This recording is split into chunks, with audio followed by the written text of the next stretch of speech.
qu'il y a peut-être une autre façon de partir en mission et une autre façon d'aborder des cultures qui nous sont complètement étrangères.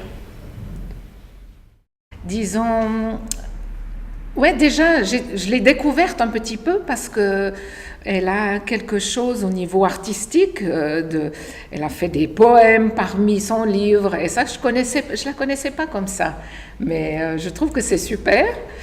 Mais moi, ce qui m'a plu, c'est ses expériences personnelles, ce qu'elle a eu avec les gens, son cœur pour les gens. Elle a un cœur pour les gens, quoi. Et je pense qu'elle a aussi su s'adapter à ces différentes cultures, ces différentes façons de vivre la vie au jour le jour, quoi.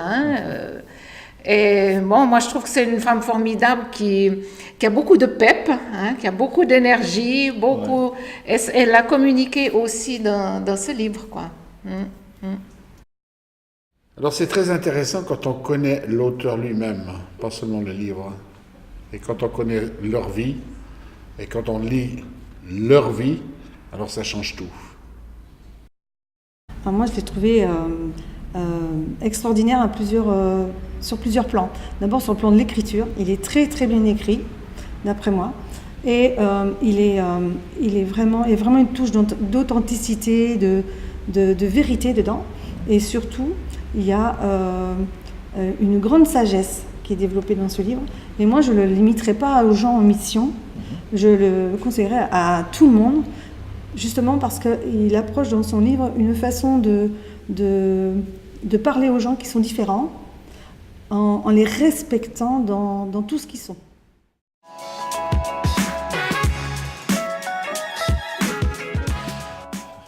Avant de partir, on croyait déjà qu'on était missionnaire dans notre propre pays, puisqu'on a reçu dans un centre d'accueil toutes les populations du sud-est asiatique après le désengagement des Américains.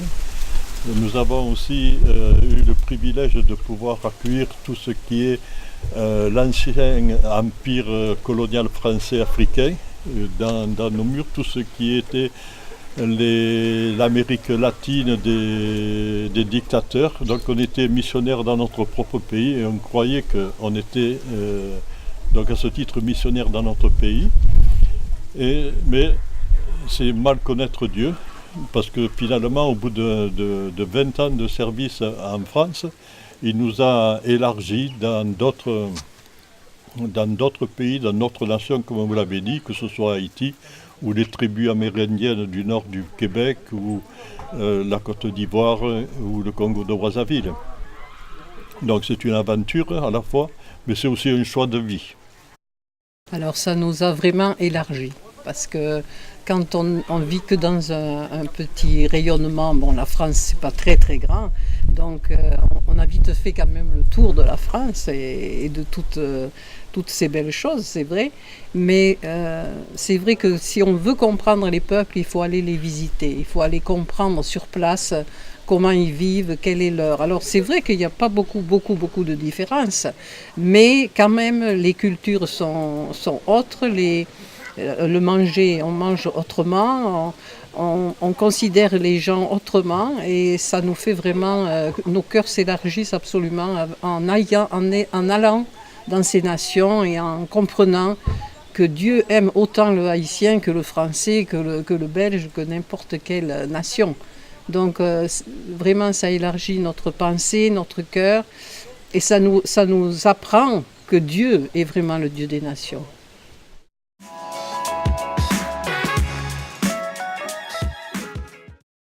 Mesdames et messieurs, bonjour. Bienvenue dans cette émission qui a pour objectif d'inviter les auteurs pour parler de leurs livres. Et aujourd'hui, particulièrement, nous recevons Mireille et Jean-Paul Boutonnet qui ont été missionnaires, qui ont sillonné un peu le monde, qui ont voyagé en France, en Afrique, en Haïti et au nord du Canada. Nous les recevons parce qu'ils ont publié des livres. Jean-Paul en a fait 2, Mireille en a fait 1, et nous les recevons pour parler de ces livres.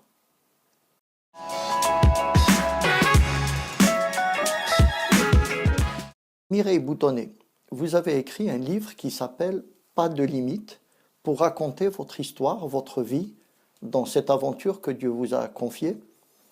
Pourquoi pas de limite? De quelle limite parlez-vous? Alors voilà, pas de limite, c'est parce que c'est Dieu qui n'a aucune limite, hein. Vraiment, et même je vois que dans mon livre, quand je l'ai relu, j'ai vraiment encore trop limité Dieu. Parce que Dieu est vraiment partout, il sait tout, il connaît tout, il nous connaît vraiment bien, comme vraiment un ami, on pourrait dire. Et c'est vrai que, voilà, alors je pense que Dieu n'est pas du tout limité. Et nous, souvent, on le limite tellement avec nos personnes. C'est pour ça que dans la première partie de l'émission, vous avez dit Dieu nous a élargis. Dieu nous a élargis parce il nous montre que les nations, quand on s'en va dans les nations, ben, il nous montre que les nations, au fond, bien sûr, les vies se ressemblent, mais quand même, il y a des particularités qu'on ne peut pas trouver dans notre propre nation. Et je crois que ça vaut le coup de se déplacer et puis d'aller voir les nations parce que ça nous amène tellement de choses et ça élargit nos cœurs, ça élargit notre pensée. Donc votre regard a changé par rapport à vous-même et par rapport aux autres. Oui. Comment voyez-vous au début, auparavant, comment voyez-vous la mission, le terrain de la mission, les autres nations, les autres peuples? Ben, au début, je pensais que la mission, c'était très cadré. Il y avait un cadre trop fort. Mais lorsque nous, on est partis, c'était vraiment un appel de Dieu qui était bon, dans mon cœur déjà depuis longtemps. Mais l'appel de Dieu dans mon cœur, c'est d'abord évangéliste. Mais c'est vrai que les nations, ça m'intéressait d'aller voir qu'est-ce qui se passe dans les autres pays. Et c'est là qu'on comprend que dans nos petites vies, dans nos petits cercles de vie, on ne peut pas saisir cette immensité de Dieu et cette force de Dieu, cette puissance de Dieu qui nous bouleverse lorsqu'on va voir les autres. Si votre regard a changé, est-ce que le regard des autres sur vous a également évolué?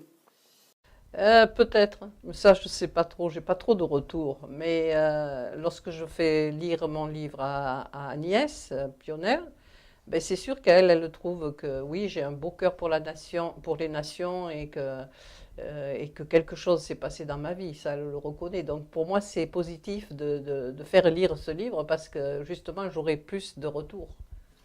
Vous avez été sur le terrain missionnaire d'abord en France, puis en Afrique, puis en Haïti avant d'aller au Canada. Est-ce que les gens ont été réceptifs au message de l'Évangile ou est-ce qu'il y a eu un rejet par rapport à un passif peut-être négatif? Non, je pense que, bon, je suis pas allée en Afrique, j'espère y aller un jour, j'espère aller en Kabylie en tout cas, et puis peut-être dans d'autres pays, mais peu importe. Mais c'est ça, je pense qu'on doit vraiment ouvrir notre cœur pour les nations, ouvrir nos pensées et que les autres nous apportent tellement. On pense que la mission, c'est peut-être trop cadré, justement, mais quand on y va, c'est vraiment la relation de cœur, enfin pour moi en tout cas, c'est la relation de cœur que j'ai avec les individus qui me touche tellement. Et j'ai vu des personnes tellement belles dans leur cœur, dans leur âme, dans leur esprit, que ça vaut le coup de se déplacer, de voir ça. Et donc, si c'était à refaire, vous le referiez? Bien entendu. Mais d'ailleurs, je me considère missionnaire en France. Alors, on a choisi ce département de l'Aude, et je pense que dans nos cœurs, on a la mission, quoi qu'il en soit. Alors, on est des missionnaires en France. Et Jean-Paul, vous avez par contre connu l'Afrique. Oui, ça a été le coup de foudre. Je croyais même que Dieu voulait nous envoyer au Congo de Brazzaville. Et puis ça ne s'est pas fait comme ça, mais ça a été un très bon terrain d'expérimentation et de remettre un petit peu dans ma vie, de remettre les priorités à leur place, de sortir un petit peu de tout le train-train quotidien et subitement d'avoir sur le terrain missionnaire une ouverture qu'on avait un petit peu perdue, malgré qu'on ait travaillé comme dans le social pendant longtemps. On arrive à un moment donné à être un peu prisonnier de ce que l'on fait.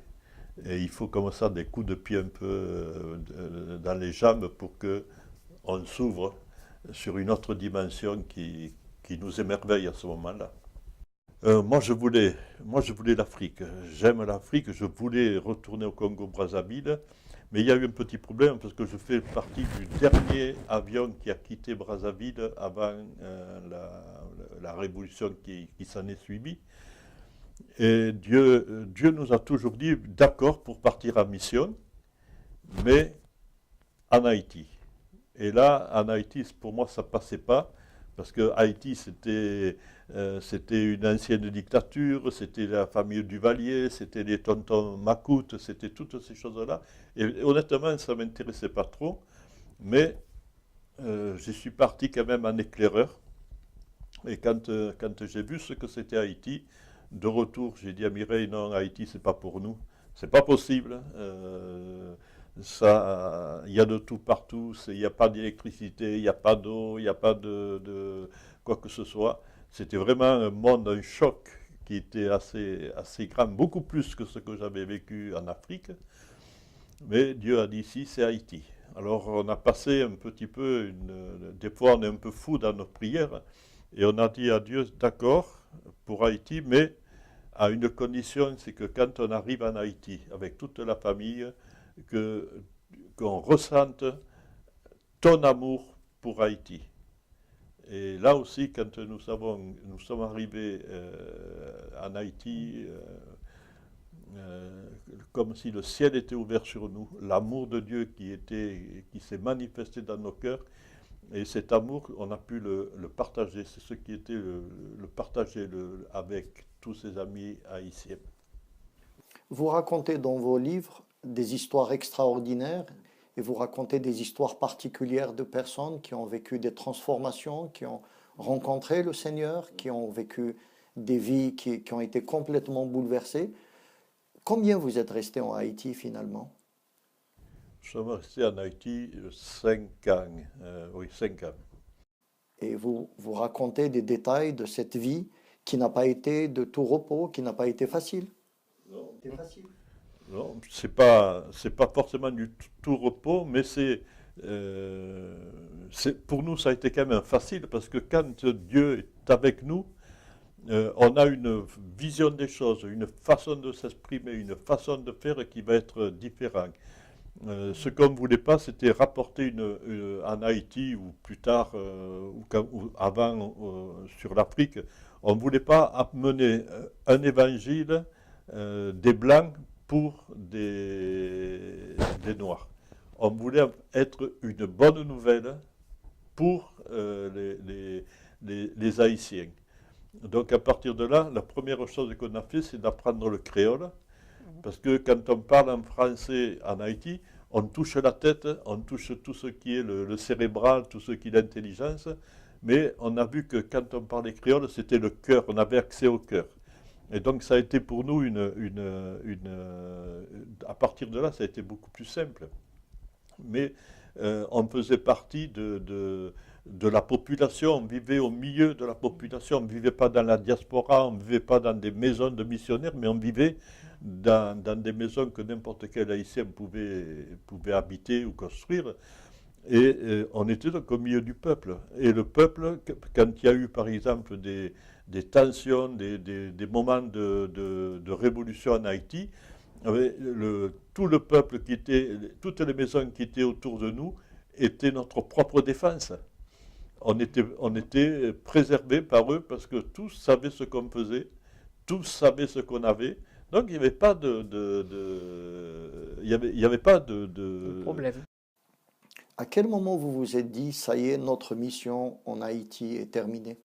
Oh, Dieu parle de temps en temps par des visions. Donc des fois, Dieu aussi, il ensemence notre cœur de choses des fois un peu bizarres. Et à un moment donné, on voyait qu'on avait comme un champ de roses qui était toutes le moment où elles sont en bouton. On devine à peu près qu'elles vont être de magnifiques roses, mais elles ne sont pas encore ouvertes. Et puis Dieu dit à ce moment-là, il faut partir. Alors on a tendance à dire, mais non, on voudrait voir les roses jusqu'au bout, les voir éclore, voir comment elles sont. Mais Donc Dieu nous a parlé au travers toujours avec nous plusieurs étapes. Mais par exemple, j'ai eu donc une vision dans la nuit d'une maison en bois avec une étendue de neige, etc. Et quelques temps plus tard, une sœur que nous avions là-haut en Alsace nous a envoyé pour Noël une carte postale en polychrome, c'est-à-dire noir et blanc, et qui représentait la vision que j'avais eue. Et quelques temps plus tard, il y a un ami québécois qui est venu, et quand je lui ai ouvert mon cœur, il a dit ben, c'est le Québec, il faut que tu viennes au Québec. Voilà. Donc ça s'est fait mais pour partir du Québec, on a voulu être envoyé par tous ceux qui étaient autour de nous, que ce soit les églises qu'on avait servies ou les groupes qu'on avait mis de droite ou de gauche. On voulait que chacun nous laisse partir, qu'on soit élargi. Et on leur a dit, s'il y a quelqu'un qui est contre notre départ au Québec, alors on restera encore en Haïti. Mais tous ont prié pour nous, tous nous ont libérés, des fois avec beaucoup d'émotions, beaucoup de larmes, beaucoup mais ils nous ont tous élargis pour qu'on puisse partir au Québec. Mais pratiquement tous les ans, tous les 2 ans, on retourne sur Haïti pour voir un petit peu la progression des uns et des autres. Donc ça continue. Vous êtes resté une quinzaine d'années au Québec et vous êtes resté dans un pays assez particulier, c'est celui des Amérindiens. Et vous avez même inventé un concept que vous avez appelé l'Amérindie. Comment s'est passé votre séjour là-bas? 15 ans, c'est long, mais en quelques mots, comment vous pouvez le résumer? Mais déjà, il a fallu résoudre le problème de passer du chaud au froid. Et donc ça, mais on s'est aperçu que notre corps s'habituait aussi au froid. Donc ça, Puis la deuxième chose, c'est être au Québec, oui, mais pourquoi faire, hein? Parce que Dieu nous avait élargi sur le Québec au départ, mais on ne savait pas très bien pourquoi faire. Et les uns ou les autres nous disaient, il faut aller pour les Haïtiens qui sont à Montréal-Nord, il faut, etc. Mais puis nous, on disait, mais non, c'est pas possible. Parce que Dieu ne nous a pas envoyés au Québec pour les Haïtiens qui sont immigrés. Voilà, donc à partir de là, on a commencé à aller de voir qu'autour de Montréal, il y avait 2 réserves autochtones des Mohawks, Kanawake et Kanasetake. Et ces deux réserves, le seul petit problème pour moi, c'est qu'elles étaient anglophones. Mais j'ai pu commencer à voir qu'avec les Amérindiens, il y avait quelque chose qui se passait, il y avait comme un feeling là qui était là. Et tout l'hiver, je partais plus au nord avec la voiture seule, avec la neige ou accompagné des fois avec un ami, pour voir les différentes tribus, que ce soit les Algonquins, les Cris qui sont au nord, là-haut, au-dessus de Val-d'Or. Je retournais par le lac Saint-Jean, où là, il y avait les montagnais, qui s'appellent les Îles-Nou. Donc j'ai fait ce circuit, c'est à peu près complet, il faisait 2500 km. Donc je l'ai fait au moins 2 fois, et puis un beau jour, à force d'aller, de semer, de parler, de partager, de chercher, on a eu un coup de téléphone d'un gars qui nous dit, voilà, j'habite à Maste-Yache, donc c'est la tribu des montagnais, et il dit, voilà, j'ai entendu parler de vous, est-ce que je peux vous rencontrer? J'ai dit oui, quand? Tout de suite. Et ce gars était à Montréal, et il est venu dans la maison vers 10h, 11h le soir, et jusqu'à 5h du matin, nous avons parlé avec lui. Je suis remonté avec lui, et à partir de là, on a su que c'était réellement le lac Saint-Jean. C'était donc le centre-nord du Québec, dans une tribu francophone. Mais on a dit, Seigneur, ce qu'on veut, c'est vivre dans la tribu. On ne veut pas vivre en dehors de la tribu. Et Dieu a exaucé notre prière, puisqu'on a pu vivre au milieu d'eux. Donc c'était pour nous à la fois la grâce de Dieu, mais en même temps quelque chose de vraiment, vraiment super pour nous.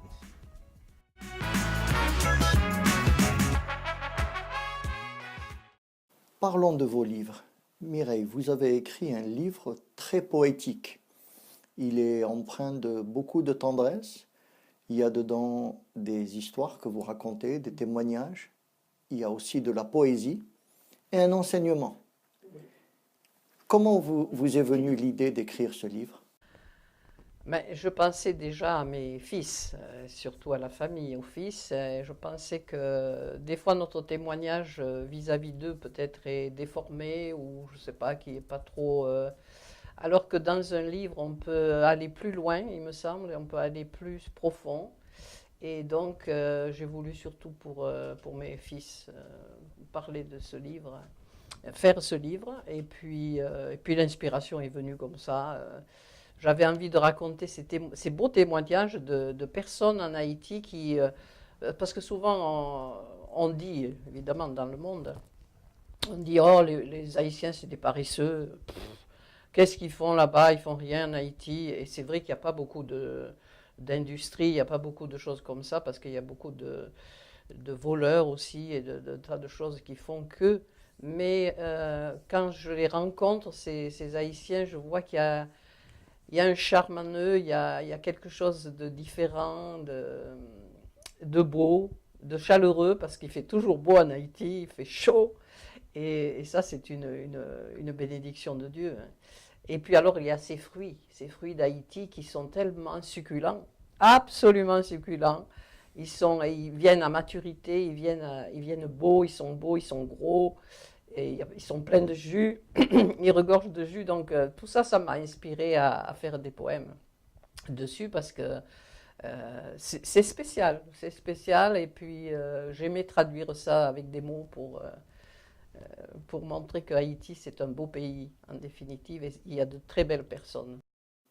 À un certain moment, vous dites que vous aviez senti cet appel à devenir des pères et mères pour les populations que vous visitez. Et tout le livre est écrit par une mère plutôt que par une missionnaire ordinaire. Hein, il y a beaucoup de tendresse pour les enfants, il y a beaucoup de tendresse pour les femmes, et il y a des conseils, il y a un enseignement. Quel est le cœur de l'enseignement que vous avez apporté là-bas? Bon, j'ai pris Abraham, évidemment, pour parler de cet enseignement. C'était Abraham, parce qu'Abraham, vraiment, pour moi, il me touche et je considère que c'est vraiment celui qui est le plus missionnaire, en définitive, dans la Bible. Bon, peut-être je peux me tromper, mais pour moi, il est un exemple. Et puis, il a eu des étapes dans sa vie qui me permettent de comprendre cet homme, de l'approcher de près. Et puis souvent, on nous a quand même donné des paroles dans ce sens, qu'on était comme des Abraham qui allaient, puis qui avaient quitté leur nation et qui allaient pour apporter autre chose dans une autre nation. Et vraiment, c'est ça qui m'a touchée au niveau de l'enseignement. Et j'ai voulu le partager, peut-être pas trop bien, mais en tout cas, c'est mon cœur, c'est toujours pareil. Hein. J'aimerais écrire sur les Amérindiens, mais il y a beaucoup de choses et ça se mêle un peu encore dans ma tête, mais je vais essayer cet hiver de poser ça dans l'écriture et puis on va voir ce que ça donne. Jean-Paul, votre livre, j'allais dire non, vos deux livres, sont un véritable plaidoyer pour un changement de regard du missionnaire sur la mission. Et dans tout ce que j'ai lu dans vos livres, il y a un regard très critique sur la situation. Le livre parle de choses de missionnaires qu'on connaît, parle de la Bible, mais parle de choses étonnantes. Par exemple, vous redéfinissez ce qu'est la création. En tout cas, vous posez la question, comme Hudson Taylor l'avait posé, hein, quand Jésus dit « Allez prêcher la parole à toute la création », Hudson Taylor dit « On ne sait pas vraiment quelle est la profondeur de ce terme, toute la création ». C'est quoi pour vous toute la création? À qui avez-vous prêché? la création, ça va être toujours ce qui nous dépasse, toujours ce qui va... pour moi, la création, c'est mes impossibilités. C'est-à-dire, il y a on a des blocages dans notre vie, et puis on a un regard qui est au travers de notre culture, qui n'est pas forcément un regard juste justement sur la création et sur les nations qui font partie de la création. Parce que quand on va, par exemple, en Haïti, au milieu des Amérindiens, on peut, ou dans n'importe qui, on dit quand Dieu aime l'Afrique, c'est quelque chose qui est réel, mais Dieu n'aime pas forcément le territoire. Il aime les personnes qui habitent en Afrique.